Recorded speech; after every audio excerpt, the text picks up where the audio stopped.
2K Australia and Gearbox announced Borderlands the Presequel, and I got a first look here at PAX East. Hey guys, Andrea here. I'm still in Boston for Escapist, and I got a behind closed doors look at Borderlands the Presequel right here on the convention show floor.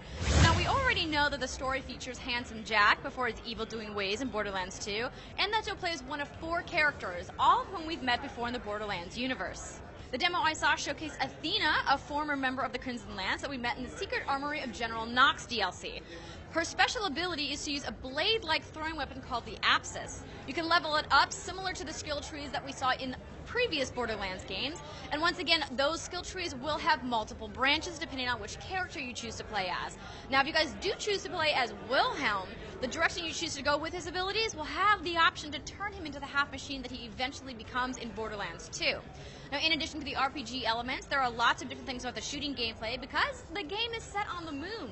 For example, you run differently as there is low gravity, and your jumps are longer. You can throw grenades into groups of bandits and launch them into orbit, and you're going to need to manage your oxygen levels this time around, which is a new resource in the game. There will be different kinds of Oz kits that you can equip your character with, which are kind of similar to shields. They have varied stats, including recharge and boost power. Now, that power you can use to jetpack around the moon, which is pretty awesome, and you can even use it in combat in what Chief Creative Champion Mikey Newman from Gearbox calls the butt stomp, which is essentially jetpacking into the air and then doing a ground pound on the enemies next to you. Now, speaking of which, there are lots of familiar enemies, but there's also lots of new ones. Some of the new enemies we saw include scavengers, little outlaws, little scabs, and of course, badasses are back as well. Now, I got the chance to speak with Tony Lawrence from 2K Australia and with Matthew Armstrong from Gearbox about how the two companies got together and why fans should feel really comfortable knowing that Borderlands is in 2K Australia's hands, and here's what they had to say.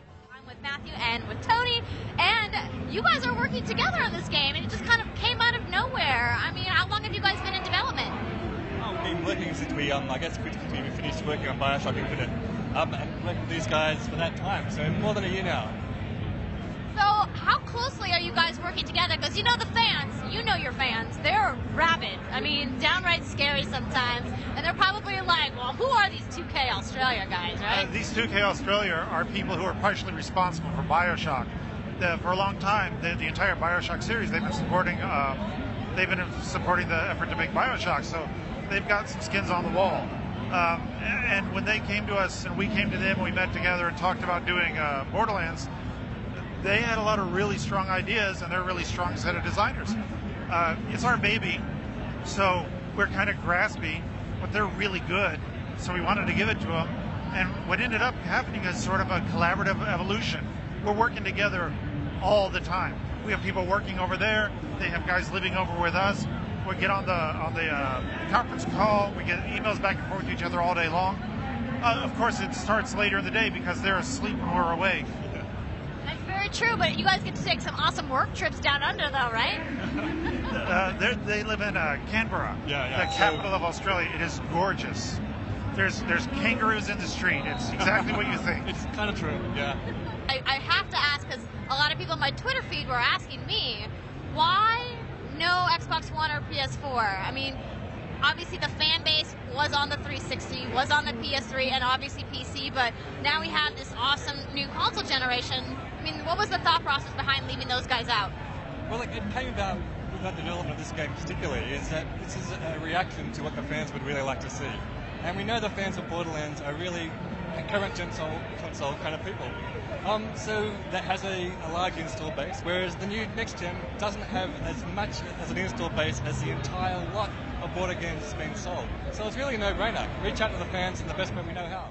Now, I don't know about you guys, but I'm really excited for Borderlands Presequel. I'm a huge Borderlands fan, and we'll be bringing you more details when they announce them at E3, right here on The Escapist. But don't forget to check out the rest of our PAX East coverage. We have awesome cosplay videos. I did a hands-on with Transistor on the PS4, and of course, lots more over at escapistmagazine.com and right here on Escapist News. Thanks for watching, guys. I'll see you next time.